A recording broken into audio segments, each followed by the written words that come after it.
दरवर्षीप्रमाणे यावर्षी सुद्धा सादर करत आहोत.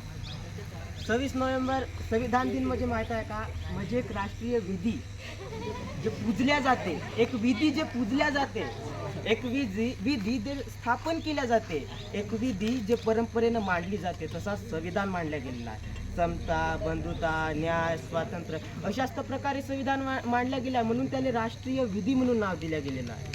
आपण याचा आदर केला पाहिजे.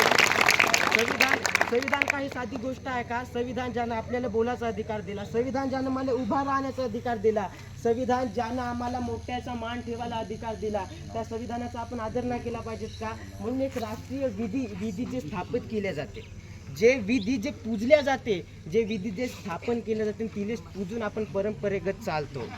हे एक विधी आहे, आपण याला संविधान म्हणू. तर संविधान दिन आपण एकत्र सादर करत आहोत. मला खूप आनंद होता आणि तुम्ही माझे 2 शब्द ऐकून घेता म्हणून मी तुमचा मनपूर्वक स्वागत करतो.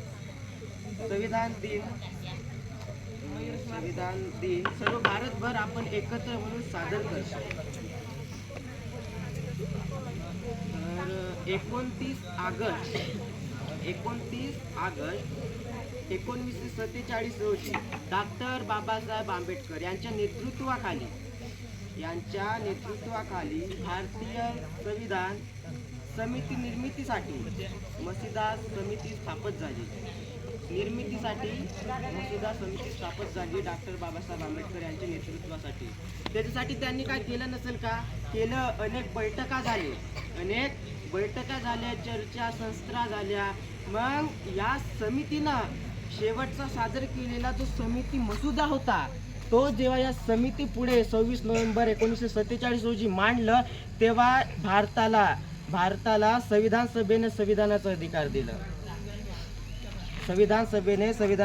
दिला. म्हणूनच 26 नोव्हेंबर हा दिवस संविधान दिन म्हणून आपण शाळेत साजर करतो. सरांनी मला ते बोलवलं, 2 शब्द बोलण्याचं मला प्रोत्साहन केलं, म्हणून सरांचा धन्यवाद करतो. एवढे बोलून मी माझे 2 शब्द